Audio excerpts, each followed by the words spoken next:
8 de la noche, 3 minutos. Bienvenidos a Sala de Prensa de Noticias Caracol en vivo. Después de esta lamentable derrota de nuestra selección Colombia frente a la selección de Ecuador aquí en casa, en Barranquilla, hablamos de otros temas. Cambiamos para hablar de la noticia política del día, que sin duda alguna es la elección del nuevo magistrado de la Corte Constitucional, Miguel Polo, después de esa bochornosa y vergonzosa sesión de ayer.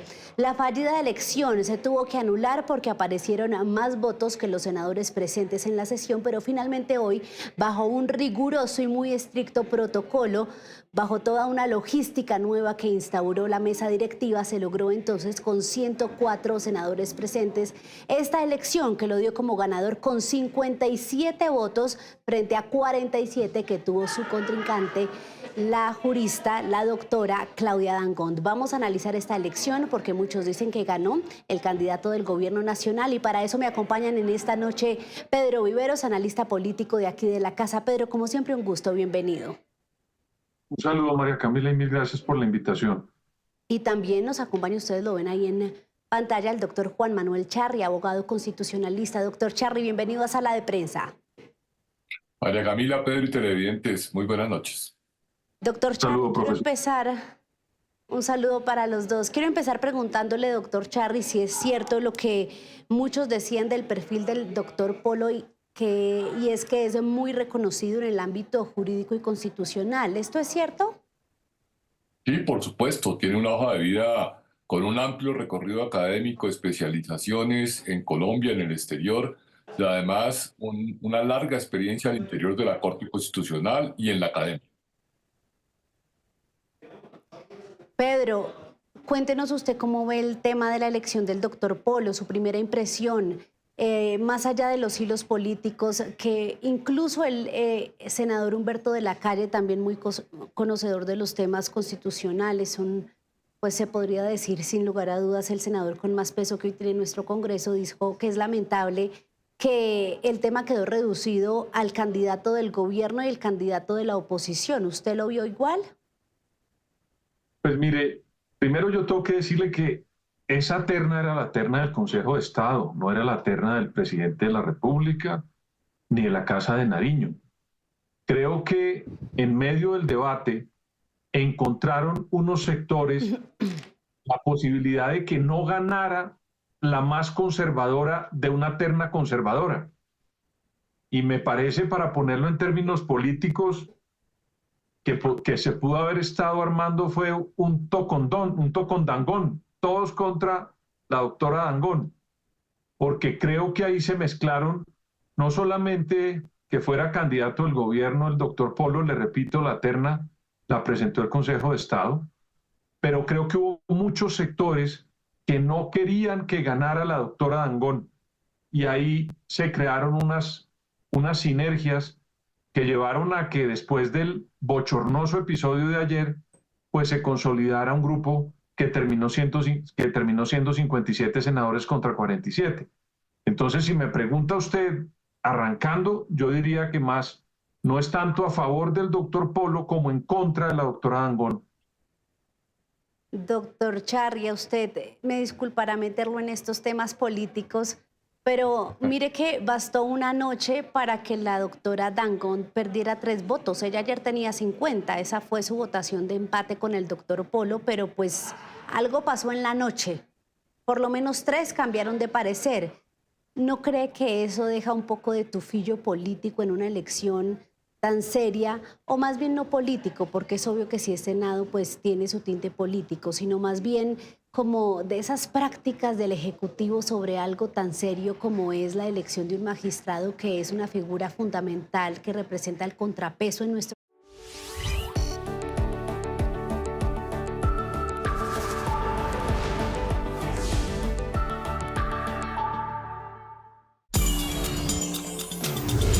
Profe Suárez, gracias por conectarse a esta hora, ex técnico de la selección ecuatoriana, por supuesto, dirigió esta selección. Gracias por estar y por estos minutos en Noticias Caracol en vivo.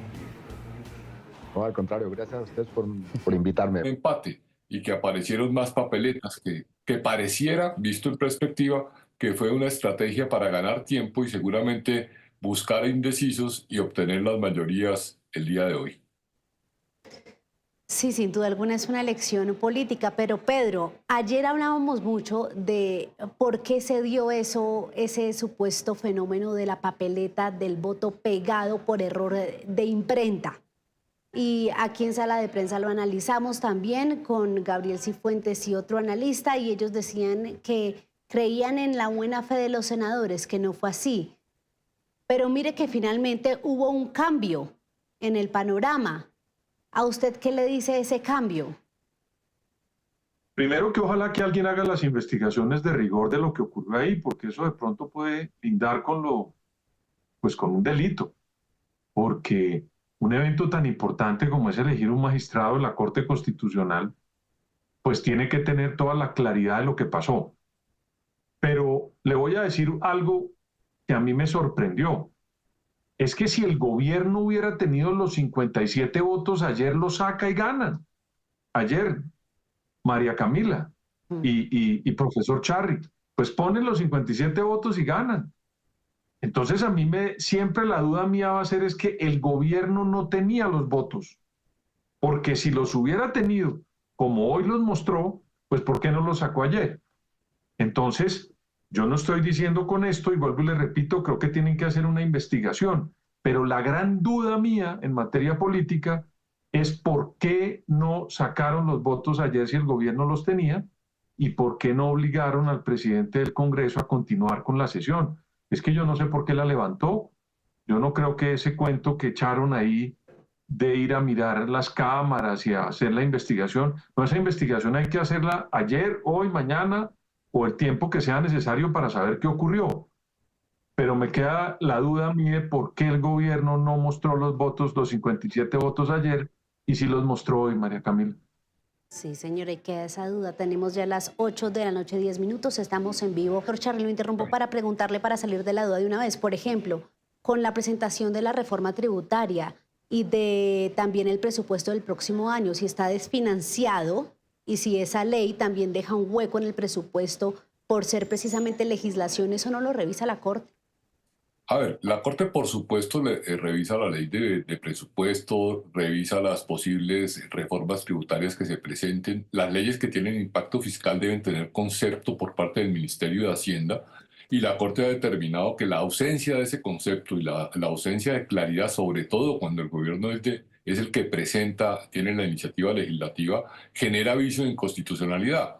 Desde ese punto de vista, pues hay control en el procedimiento y que debe haber el concepto del Ministerio de Hacienda. Tenemos varios comentarios, Pedro, hasta ahora, y quiero retomar uno para volver un poco al tema de la dinámica política. Némesis 2.0 nos dice, perdió el liberalismo, pero mire que eso no es tan así, porque lo que nos cuentan a nosotros es que el expresidente César Gaviria tenía como candidato ya directamente elegido al mismo candidato del gobierno, Miguel Polo, porque es incluso amigo muy cercano de su hijo Simón Gaviria. Y el senador Alejandro Carlos Chacón nos contó hoy en una declaración un poco molesto, diciendo que sí, que les habían dado esa línea desde la dirección, aun cuando el mismo César Gaviria, el expresidente, había dicho que se iba a alejar de los postulados del gobierno. ¿Usted cree que perdió o ganó el liberalismo? Pues yo esa discusión tendría uno que mirar muy bien cuál fue esa directriz, si hubo o no, del presidente César Gaviria, director del Partido Liberal. Pero yo le voy a decir algo, María Camila, y el profesor Charri, que sabe muy bien el respeto que le tengo, va a entender por qué lo digo. El presidente Gaviria fue, digamos, quien dentro de la Asamblea Nacional Constituyente lideró un proceso de corte bastante liberal en esa Constitución del 91. Entonces a mí me da la impresión que lo que estaba en juego, y por eso cuando comenzamos esta conversación, yo le dije que yo creía que lo que se había terminado convirtiendo era en evitar que ganara la más conservadora de una terna conservadora.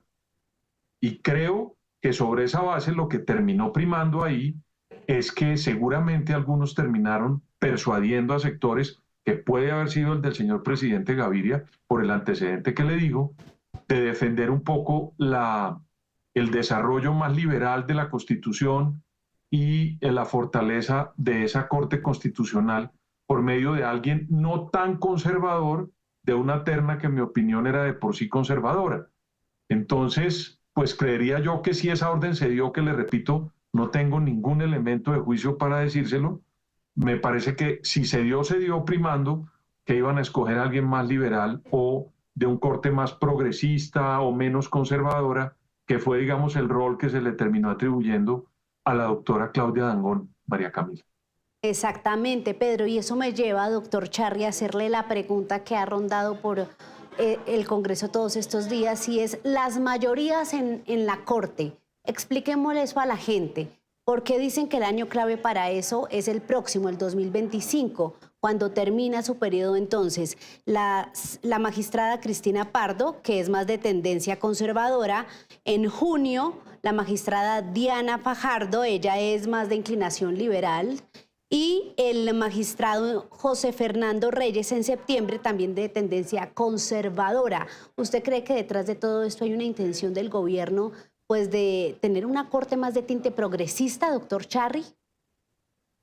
A ver, María Camila, yo empezaría por decir que todos los gobiernos quisieran tener una corte que se identificara más con su posición ideológica y Claro. con su plan de gobierno. Y que todos tratan de alguna forma de lograrlo, no solo en la Corte Constitucional, sino en las elecciones que se realizan durante su periodo, tanto en el Banco de la República, Procuraduría, Contraloría, etc. Ha pasado en todos los Eh, gobiernos. Claro, ha pasado en todos y no es extraño. ¿Qué ocurrirá en esta corte? Sin duda, el gobierno tiene la nominación del reemplazo de la doctora Cristina Pardo y digamos que los nominados por el presidente de la República pues son afines a ese gobierno. Eso no tiene discusión. Vendrá la circunstancia de las otras nominaciones, donde tengo entendido hay unos de la Corte Suprema y tal vez uno del Consejo de Estado. Y entonces veremos una situación parecida a la actual, donde habrá una terna que presentará la Corporación Judicial e irán al Senado a obtener los votos y el gobierno moverá su fuerza política para elegir dentro de esa terna que le presenta la Corporación Judicial cuál es el que considera que puede ser más próximo a su posición política. Hoy en día uno podría decir que la Corte no se divide propiamente en gobiernistas y antigobiernistas. A mí me parece que esa es una realidad de los partidos históricamente hablando. Entonces somos mucho más sensibles a las propuestas como reforma a la salud o pensiones que se puede reformar, que la Constitución permite estatizar el servicio porque es la ley la que decide. Digamos que hay mucha sensibilidad, en mi opinión, a las propuestas gubernamentales y mucha esperanza en que el control se haga de una manera más independiente y que no esté tan cargado ni en el sentido de la oposición ni del gobierno. Pero yo creo que estamos en una coyuntura ordinaria de un gobierno donde se hacen propuestas y donde oposición las critica y un poco quieren resolver el debate político en una instancia judicial que no es la más apropiada para ello. Pedro, ¿usted coincide con que esta es una coyuntura común y ordinaria? Pues a mí la verdad me parece que el Le da risa presidente al es doctor bastante Charri. retador. Bueno, El es que presidente es bastante retador. No, lo escucho. ¿El presidente es bastante qué? El presidente es bastante retador. Y mire usted que hay una gran, digamos, hay un rifirrafe con las cortes, Sí, señor. la Corte Suprema. Yo nunca había visto que la Corte dejara de asistir a la posesión de un magistrado o que un magistrado se posesionara solamente en una de las salas de las Cortes. Entonces, creo que ahí hay unos roces entre la institucionalidad jurídica o judicial y el Ejecutivo, no propiciado por las Cortes ni por los magistrados, y en eso tengo que ser muy claro. Hay mucho más reto por parte de un presidente de izquierda que se caracteriza por ir, digamos, al límite de los pronunciamientos, y por ese, digamos, esa cantidad de trinos y de desfogue tuitero del señor presidente de la República que muchas veces lastima y sensibiliza a unos sectores como la Corte. Entonces, coincido en que no es, digamos, no hay un ambiente para algo extraordinario como lo hubo en su momento con la reelección, que fue algo que estresó mucho a la sociedad. Creo que eso es cierto y en eso coincido con el profesor Charri, pero también quisiera dejar en paréntesis ese roce que hay con las Cortes del presidente, María Camila. Miren que tenemos varios comentarios a esta hora que coinciden con la teoría del doctor Charri, que, por ejemplo, Duplex, que dice que es una situación ordinaria, que el doctor Charri tiene toda la razón. Carlos Alberto Rodríguez. También incluso menciona que en el pasado el expresidente Iván Duque tenía las cortes y las sillas y nadie cuestionó, dice él. También está muy activa en la discusión sobre IAM. Les enviamos un saludo a todos. Para terminar con la solicitud de la brevedad, a los dos, doctor Charri y Pedro, que se nos acabó el tiempo. La reflexión sobre este episodio: normalizamos y nos acostumbramos a ver esos bochornosos espectáculos en el Congreso. ¿Qué mensaje le envía eso al país, doctor Charri? No, yo creo que ese incidente ojalá sea objeto de revisión, ya sea por los propios órganos de control en el Congreso o si hay demanda de nulidad de la elección a juicio de la perdedora. Pedro, su reflexión final. Eso no se puede repetir, María Camila. Mire, y entre otras cosas, los colombianos tenemos que sentarnos a pensar qué tipo de Congreso queremos.